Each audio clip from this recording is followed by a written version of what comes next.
ஓம் சக்தி தாயே போற்றி. என் அன்பு பிள்ளையே, இன்று உன் தாயானவள் உனக்கு ஒரு நல்ல விஷயத்தை சொல்வதற்காக வந்திருக்கின்றேன். என் தங்க குழந்தையே, நீ யாரை நேசிக்கின்றாயோ அவர்களின் மனதில் இருப்பதை உனக்கு தெரிவிப்பதற்காக வந்திருக்கின்றேன். என் குழந்தையே, என் பிள்ளையின் மனதில் ஏகப்பட்ட குழப்பங்கள் இருக்கின்றது அல்லவா? வாழ்க்கையின் பிரச்சனை தொடர்ச்சியாக வந்து கொண்டிருக்கும் பொழுது நாம் யாரை நேசிக்கின்றோமோ அவர்களிடத்திலிருந்து சரியான பதில் கிடைக்காமல் இருப்பது என் குழந்தையின் மனதிற்கு மிகவும் வேதனையை கொடுத்திருக்கின்றது. என் தங்க குழந்தையே, உன் துணையின் மனதில் என்ன இருக்கின்றது என்று தெரிந்து கொண்டாயானால் நிச்சயமாக உனக்கான தெளிவு இன்று கிடைத்துவிடும். இன்றைய நாளையும் நீ நல்லபடியாக கடந்து வந்து விடுவாய் அல்லவா? என் பிள்ளையின் மனதிற்கு சந்தோஷத்தை கொடுத்தால் நீ நிச்சயமாக உனக்கான செயல்களை எல்லாம் நல்லபடியாக செய்ய தொடங்கி விடுவாய். என் தங்க குழந்தையே, அந்த நம்பிக்கையில்தான் இந்த தாயானவள் இப்பொழுது நான் வந்திருக்கின்றேன். என் பிள்ளையே, ஒரு மூலையில் ஒரே விஷயத்தை பற்றி மட்டுமே நினைத்து முடங்கிக் கொண்டிருக்கின்ற நீ இனிமேல் அப்படி இருக்கக்கூடாது. என் குழந்தையே, அதற்காகத்தான் இந்த தாயானவள் இதனை உன்னிடத்தில் தெரிவிப்பதற்காக வந்திருக்கின்றேன். என் தங்கமே, உன் மனதில் இருக்கின்ற எண்ணங்கள் நீ யாரை நேசிக்கின்றாயோ அவர்களை பற்றியே சுற்றி சுற்றி வந்து கொண்டிருக்கின்றது. உன்னுடைய கவனத்தை வேறு எங்கும் உன்னால் திசை திருப்ப முடியவில்லை. ஒரு நிமிடம் உன்னிடத்தில் பேசவில்லை என்றால் கூட உன் மனது அதிகமாக வேதனைப்பட்டு கொண்டிருக்கின்றது. ஆனால் பல நாட்களாக பேசாமல் இருந்து கொண்டிருப்பது உனக்கு மேலும் மேலும் பல வேதனைகளை இப்பொழுது கொடுத்து கொண்டே இருக்கிறது. அதிகாலை எழுந்தவுடனே அதே நினைப்பில் இருந்து கொண்டிருக்கின்றாய். எப்பொழுது பேசுவார்கள் என்ற எண்ணம் மட்டுமே உனக்குள் இருந்து கொண்டிருக்கின்றதே தவிர வேறு எந்த சிந்தனையும் உன் மனதிற்குள் இல்லை. இன்று நாம் என்ன செய்ய வேண்டும், என்ன விஷயத்தை சாதிக்க வேண்டும் என்ற சிந்தனைகளை எல்லாம் மறந்து போய் நம் வாழ்க்கை ஏன் இப்படி இருந்து கொண்டிருக்கின்றது, நமக்கு மட்டும் ஏன் இப்படியெல்லாம் நடக்கின்றது, நாம் மட்டும் ஏன் இப்படி சந்தோஷமே இல்லாமல் அலைந்து திரிந்து கொண்டிருக்கின்றோம் என்ற மனநிலையில் நீ இருந்து கொண்டிருக்கின்றாய். என் குழந்தையே, உன் மனநிலையை உன் தாயானவள் நான் அறிந்து வைத்திருக்கின்றேன். அதனால்தான் இன்று உனக்கு நல்ல வாக்கினை சொல்வதற்காக அந்த நம்பிக்கை கொடுக்க வந்திருக்கின்றேன். என் குழந்தையே, உன் மனதில் ஏற்பட்ட பல காயங்களுக்கு நிச்சயமாக இன்று உன் தாயானவள் நல்ல பதிலை கொடுக்க போகின்றேன். என் குழந்தையே, நல்ல பதில் மட்டுமல்ல, நல்ல தீர்வினையும் கொடுக்க வேண்டும் என்ற நம்பிக்கையில்தான் இன்று உன்னை தேடி வந்திருக்கின்றேன். என் குழந்தையே, உன்னுடைய உணர்வுகளுக்கு உன் தாயானவள் நிச்சயமாக நான் மதிப்பு கொடுக்கத்தான் போகின்றேன். நான் எத்தனையோ கஷ்டப்பட்டு எத்தனையோ கவலைப்பட்டு இந்த வாழ்க்கையில் முன்னேற நினைக்கின்றாய். ஆனால் உன்னுடைய சூழ்நிலைகள் இப்பொழுது சரியில்லையே. இந்த வாழ்க்கையை நாம் இப்பொழுது அமைத்து கொண்டால் நம்முடைய எதிர்காலம் நன்றாக இருக்குமா? நம்மை நம்பி வந்தவர்களை நாம் சந்தோஷமாக பார்த்து கொள்ள முடியுமா என்ற அச்சத்தில்தான் இப்பொழுது உன்னை விட்டு சிறிது தூரம் விலகி நின்று கொண்டிருக்கின்றார்கள். உன் மீது அதிக அன்பு கொண்டதனால்தான் இந்த பிரிவு ஏற்பட்டு கொண்டிருக்கின்றது என்பதனை நீ புரிந்து கொள்ள வேண்டும்.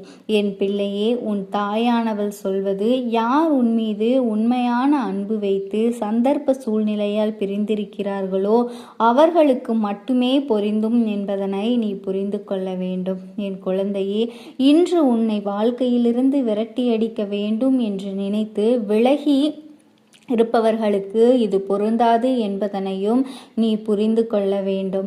என் தங்க குழந்தையே, உனக்கு வாழ்க்கையில் கொடுப்பேன் என்று அவர்கள் ஒரு வாக்குறுதியை கொடுத்திருக்கின்றார்கள் அல்லவா? அதை காப்பாற்ற முடியாத சூழ்நிலை ஏற்பட்டு விடுமோ என்ற நம்பிக்கை வாழ்க்கையில் மேலும் மேலும் உனக்கு கஷ்டத்தை கொடுக்கின்றதே என்ற பயத்தினால்தான் இப்பொழுது உன்னை விட்டு ஒதுங்கி நின்று கொண்டிருக்கிறார்களே தவிர அவர்களினுடைய அன்பில் எந்த ஒரு மாற்றமும் இல்லை. இல்லை என் குழந்தையே. நிச்சயமாக தன்னுடைய வாழ்க்கையில் உனக்கான இடத்தை அப்படியேதான் அவர்கள் வைத்து கொண்டிருக்கின்றார்கள். உன்னிடத்தில் அதிகமாக பேச வேண்டும் என்று நிறைய விஷயங்களை தன் வாழ்க்கையில் தனக்கு நடக்கின்ற கஷ்டங்களையும் சோதனைகளையும் இன்பங்களையும் துன்பங்களையும் சேகரித்து வைத்து கொண்டிருக்கின்றார்கள். என் குழந்தையே, எப்போது உன்னோடு பேசுகின்ற சூழ்நிலை வரும் என்று எதிர்பார்த்து காத்து கொண்டிருக்கிறார்கள். அவர்களுக்கான நேரத்தையும் அவர்கள் எதிர்நோக்கி நின்று கொண்டிருக்கிறார்கள். நம் வாழ்க்கையில் நம்மை நம்பி வந்தவர்களுக்கு ஒரு நல்ல நிலையை அமைத்து கொடுத்தால் போதும் என்று ஒருபொழுதும் அவரை கைவிட மாட்டோம் என்ற நம்பிக்கையை கொடுத்த பிறகு இதற்கு வாழ்க்கையை நாம் அமைத்து கொள்ள முடியும் என்று அவர்கள் நினைத்து கொண்டிருக்கின்றார்கள். என் தங்கப்பிள்ளையே, இது ஒன்றுதான் இத்தனை பிரச்சனைகளுக்கும் காரணமே தவிர வேற எந்த ஒரு விஷயமும் கிடையாது. என் பிள்ளையே, நீ மாறிவிட்டாய் என்ற வார்த்தையை மட்டும் மனதிற்குள் வைத்து கொண்டு பிரச்சனைகள் உருவாக்குவதை நீ தவிர்க்க வேண்டும். என் குழந்தையே, மாற்றம் என்பது காரணம்தான் தவிர மாற்றங்களுக்கு காரணம் என்ன, எந்த விஷயத்தில் நாம் அவர்களுக்கு துணை நிற்க வேண்டும் என்று அதனை நீ தெரிந்து நடந்து கொள்ள வேண்டும். நல்ல நிகழ்வுகள் எல்லாமே இந்த தாயானவளினுடைய ஆசீர்வாதத்தோடு நல்லபடியாக நடக்கப் போகின்றது. என் குழந்தையே, யாரோடு உன் வாழ்க்கை நல்லபடியாக அமைய வேண்டும் என்று நினைத்தாயோ அந்த வாழ்க்கை உனக்கு நிச்சயமாக அமைய போகிறது. உன் மீது இத்தனை நாட்களாக தேக்கி வைத்திருந்த அன்பினை ஒட்டுமொத்தமாக உன்னுடைய உயிரானவர் உன்னிடத்திலே வந்து காட்டப் போகின்ற நாள் நெருங்கிவிட்டது. எந்த ஒரு சூழ்நிலையிலும் உன்னை விட்டு பிரியாத நிலைமை ஏற்படத்தான் போகின்றது. ஓம் சக்தி தாயே போற்றி.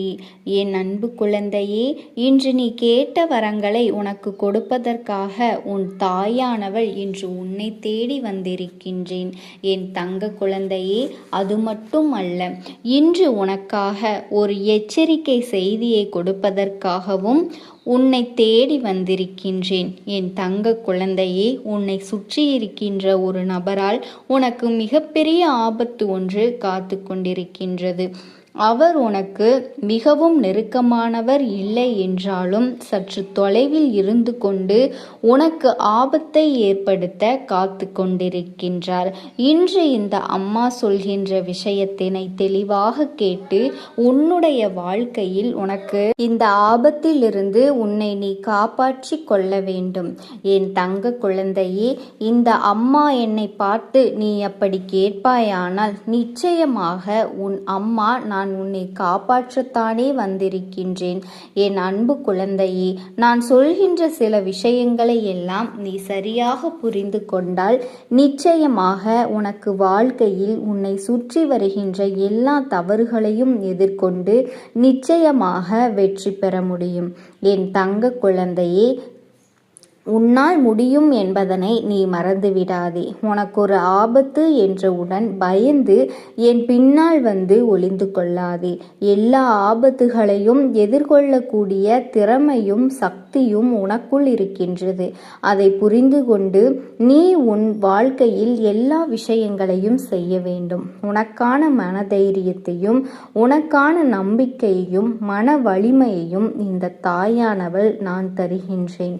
அதை என்னிடத்திலிருந்து பெற்றுக்கொண்டு உனக்கான விஷயங்களை எல்லாம் சரியாக செய்துவிட்டு உன் வாழ்க்கையில் உனக்கான வெற்றியையும் நீ உறுதி செய்ய வேண்டும். என் அன்பு குழந்தையே, இதனை நீ புரிந்து கொண்டால் நிச்சயமாக உன் வாழ்க்கையில் வெற்றி பெற இந்த தாயானவள் துணையாக இருப்பேன் என்பதனை நீ தெரிந்து கொள்ள வேண்டும். உன்னை பயந்து ஒளிந்து கொள்வதற்காக இது கிடையாது. நீ எதிர்த்து நின்று வெற்றி பெறுவதற்காக. என் பிள்ளையே, எல்லோரும் தன்னுடைய மனநிலையில் இருந்துதான் அடுத்தவர்களை பற்றி யோசிக்கிறார்களே தவிர அடுத்தவர்களுக்கு மனநிலை எப்படி இருக்கும் என்று சிந்திப்பதில்லை. இதனால் அவர்கள் என்னென்ன வேதனைகளை அனுபவிப்பார்கள் என்று யாரும் யோசிப்பது கிடையாது. இப்படி அடுத்தவர்களை பற்றிய கவலை இல்லாமல் தனக்கானதை மட்டும் யோசிக்க வேண்டும் என்று எண்ணும் பொழுது நீ மட்டும் எதற்காக மற்றவர்களை பற்றி சிந்தித்து கொண்டிருக்கின்றாய். என் தங்க குழந்தையே, இப்படியெல்லாம் யோசிப்பதால் தான் உனக்கு வேண்டும் என்றே ஆபத்தை கொடுப்பதற்காக அவர்கள் எளிதாக எந்த ஒரு விஷயத்தையும் செய்து விடுகிறார்கள்.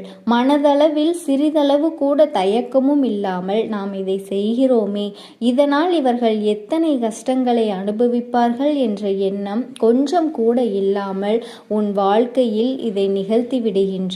என் தங்க பிள்ளையே, அவர்கள் நடந்து கொண்ட விதம் உனக்கு வாழ்க்கையில் அதிகமான வேதனையை கொடுத்திருக்கும். ஆனால் இப்பொழுது அவர்கள் செய்ய போகின்ற இந்த காரியமானது நீ எதிர்பார்க்காத ஒரு விஷயம். உன்னோடு நல்ல வெள்ளையாக பேசிக்கொண்டிருக்கின்ற ஒருவரால் தான் உனக்கு ஆபத்து வரப்போகின்றது. என் தங்க குழந்தையே, இதனை நீ சுதாரித்து கொள்ள வேண்டிய நேரம் அல்லவா? எப்பொழுதுமே இந்த வாழ்க்கையில் எல்லா விஷயங்களையும் நீ சுதாரிப்பதாக இருக்க வேண்டும் என்று உன் தாயானவள் நான் சொல்கின்றேன். இன்றும் இந்த விஷயத்தை உன்னிடத்தில் ஏன் சொல்கின்றேன் என்றால், இந்த இடத்திலே நீ மிகுந்த கவனத்தோடு இருக்க வேண்டும். நான் சொல்கின்ற நபரின் அடையாளத்தை உனக்கு சொல்லி முடித்த பின் நிச்சயமாக இதனை நீ புரிந்து கொள்வாய். என் தங்க குழந்தையே, இரு வழிகளில் அவர்களால் உனக்கு ஆபத்து வந்து கொண்டிருக்கின்றது. அதில் ஒன்று என்ன தெரியுமா? உன்னை பற்றி இல்லாத விஷயங்களை எல்லாம் சொல்லிக்கொண்டு மற்றவர்களிடத்தில் உன்னுடைய பெயரை கெடுப்பதற்காக தயாராக இருந்து கொண்டிருக்கின்றார்கள். மற்றவர்களிடத்தில் உன்னை பற்றி பேசும் வார்த்தைகளில் உன்னை அவர்களுக்கு நன்றாக தெரிந்திருந்தாலும், அதில் உனக்கு எந்த சம்பந்தமும் இல்லை என்று தெரிந்திருந்தாலும் வேண்டுமென்றே உன் பெயரை உள்ளே இழுத்து விடுவார்கள். ஏனென்றால் அவர்களுக்கு தேவையான விஷயம் உன் பெயரை கெடுக்க வேண்டும் என்பதுதான். உன்னுடைய அந்தஸ்தை உரைக்க வேண்டும் என்பதுதான், குறைக்க வேண்டும் என்பதுதான். அது மட்டுமல்லாமல் உன்னை பற்றி எல்லோரும் தவறான எண்ணத்தை கொண்டிருக்க வேண்டும் என்றுதான் இதை செய்கிறார்கள். இனி உன் வாழ்க்கையில் சந்தோஷம் என்பது இருக்கக்கூடாது என்பதும் அவர்களினுடைய நோக்கம். ஏன் தெரியுமா? இதனால் அவர்களுக்கு என்ன பலன் என்றுதானே நீ யோசித்து கொண்டிருக்கின்றாய். என் குழந்தையே, உண்மையில் இங்கு யாருமே மற்றவர்கள் நன்றாக இருக்க வேண்டும் என்று நினைப்பவர்களே தவிர ஒருபொழுதும் தன்னை விட மற்றவர்கள் நன்றாக இருந்துவிடக் கூடாது என்று நினைப்பவர்கள்தான் அதிகம். தன் நிலையில் இருந்தாலும் தன்னை விட்டு முன்னேறி வசதியாக வந்துவிடக்கூடாது என்பதில் மிகவும் கவனமாக இருந்து கொண்டிருக்கின்றார்கள். அதனால் என் தங்க பிள்ளையே, உன்னுடைய வாழ்க்கையில் இது போன்று நடக்கின்ற ஒவ்வொரு விஷயங்களிலும் ஏதோ ஒரு கஷ்டங்களும் துன்பங்களும் துயரங்களும் நடந்து கொண்டிருக்கின்றது. மற்றவர்களின் வார்த்தைகளால் உன்னை காயப்படுத்தி துளைத்தெடுக்கும் பொழுதெல்லாம் நீ அறியாமல் நின்று கொண்டிருப்பாய் அல்லவா? என் தங்க பிள்ளையே, நீ நமக்கும் இதற்கும் எந்த ஒரு சம்பந்தமும் இல்லையே, இதில் இவர்கள் எதற்கு நம்மை உள்ளே இழுத்து விட்டார்கள் என்று அந்த நேரத்தில் மனதளவில் நீ யோசித்து குழம்பிக் கொண்டிருப்பாய் அல்லவா? அந்த நேரம்தான் இப்பொழுது உனக்கு வந்து கொண்டிருக்கின்ற நேரம். இது போன்று இவர்கள் செய்கின்ற வேலைகளினால் உன் வாழ்க்கையில் உனக்கான பல விஷயங்களில் நிறைய கெட்ட பெயர்கள் உன்னை தேடி வந்து கொண்டிருக்கின்றது. அது மட்டுமல்ல, இன்னொன்று இருக்கின்றது. அது என்ன தெரியுமா என் பிள்ளையே? மற்றவர்களை பற்றி ஒரு குறையை நீ யார் உன்னிடத்தில் சொன்னாலும் அதை அப்படியா என்று கேட்டுக்கொள்ள வேண்டுமே தவிர ஒருபொழுதும் அதற்கு எதிர்ப்பான கருத்துகளையும் அதற்கு ஆதரவான கருத்துகளையும் ஒருபொழுதும் நீ சொல்லக்கூடாது. ஏனென்றால் இதை உனக்கு எதிராக பயன்படுத்துவதற்கு அவர்கள் தயாராக இருக்கிறார்கள். உன் வாழ்க்கையில் சூழ்ச்சிகளை செய்வதற்கும் அவர்கள் தயாராக இருக்கின்றார்கள். என் பிள்ளையே, இப்பொழுதெல்லாம் எல்லா விஷயங்களிலும் இருக்கின்ற விஞ்ஞான வளர்ச்சியின் காரணமாக எல்லோருடைய கைகளில் இருக்கின்ற அந்த கைபேசியின் மூலமாக மிக விரைவாகவே தகவல்கள் அடுத்தவர்களுக்கு சொல்லப்பட்டு கொண்டிருக்கின்றது. என் தங்க குழந்தையே, அந்த நேரம் நீ பேசுகின்ற வார்த்தைகளை எல்லாம் பதிந்து அவர்கள் யாரிடத்தில் சொல்லக்கூடாதோ அவர்களிடத்திலேயே சென்று காத்து கொண்டிருக்கின்றார்கள். என் செல்ல குழந்தையே, உனக்கு நேரம் சரியில்லை என்றால் அதுவும் அதுவும் நடக்கும். எப்படி வேண்டுமானாலும் நடக்கும். உனக்கான நேரம் சரியாக இருக்கின்றதா இல்லையா என்பதனை நீதான் உறுதி செய்து கொள்ள வேண்டும். அதற்காகத்தான் இந்த தாயானவள் நான் இந்த விஷயத்தை இன்று உனக்கு சொல்லியிருக்கின்றேன். இந்த தாயானவள் ஒரு விஷயத்தை சொல்லும் பொழுது என் பிள்ளை நீ கவனமாக கவனித்து உன் வாழ்க்கையில் நீ பின்பற்ற வேண்டும். அடுத்தவர்களோடு பேசும் பொழுது, அதிலும் சம்பந்தமில்லாத ஒருவரோடு பேசும் பொழுது, ஒருவர் இன்னொருவரை பற்றி பேசும் பொழுது நீ அதிக கவனத்தோடு இருக்க வேண்டும். ஒன்று, அதனை நீ அப்படியே தவிர்த்து விடுவது நல்லது. ஏனென்றால் அவர்கள் பேசிய வார்த்தைகளை எல்லாம் நீதான் பேசியதாக சொல்லிவிட்டு சென்று விடுவார்கள். இதுவெல்லாமே உனக்கு இப்பொழுது இவர்களுக்கு ஒரு சகஜமான விஷயமாக மாறிவிட்டது. அடுத்தவர்களை உள்ளே இழுத்துவிட்டு தான் தப்பித்து கொள்வது என்பது இவர்களுக்கு இப்பொழுது வழக்கமாகிவிட்டது. அதனால் என் தங்க குழந்தையே, இந்த ஒரு வாழ்க்கையில் உன்னை சுற்றி நடக்கின்ற இது போன்றவை சிறு விஷயங்கள் தானே என்று நீ நினைத்து சாதாரணமாக எண்ணிவிடாதே. இதுவெல்லாம் பிரச்சனை ஆகாது என்று நீ சொல்லும் பொழுது உனக்கு நன்றாகத்தான் இருக்கும். ஆனால் ஒரு பிரச்சனை வந்துவிட்ட பிறகுதான் அதற்கு இந்த அம்மா சொல்வது ஞாபகத்துக்கு வரும். என் குழந்தையே, நான் சொல்வதை எல்லாம் பிரச்சனை வராமல் முன்கூட்டியே தடுப்பதற்காக என்பதனை நீ புரிந்து கொள்ள வேண்டும். என் தங்க பிள்ளையே, அடுத்தவர்களின் பிரச்சனைகளை எல்லாம் இழுத்து கொண்டு வராமல் அதற்கு முன்பே என் குழந்தை உன்னுடைய பிரச்சனைகளை எல்லாம் நீ தீர்த்து கொள்ள வேண்டும் என்றுதான் உன் அம்மா நான் ஆசைப்படுகின்றேன். இந்த தாயானவளினுடைய வாக்கின்படி என் பிள்ளை நீ கேட்டு நடந்து கொண்டால் உனக்கு இந்த கஷ்டங்களை எல்லாம் கொடுக்கின்ற நபர்கள் நிச்சயமாக உன் வாழ்க்கையிலிருந்து நான் விலக்கி வைத்து விடுவேன். என் குழந்தையே, அவர்களின் அடையாளம் என்னவென்று கேட்கின்றாய் அல்லவா? என் பிள்ளையே, அவர் ஒரு ஆண் என்பதனை நினைவில் வைத்துக்கொள். சற்று உயரமானவர், அவரினுடைய தலைமுடி குறைவாக இருக்கும். அவரினுடைய பேச்சிலே நீ எளிதாக மயங்கி விடுவாய். இவர் நமக்கு ஒரு நல்ல உறவு என்று அவரை நீ நம்பி விடுவாய்.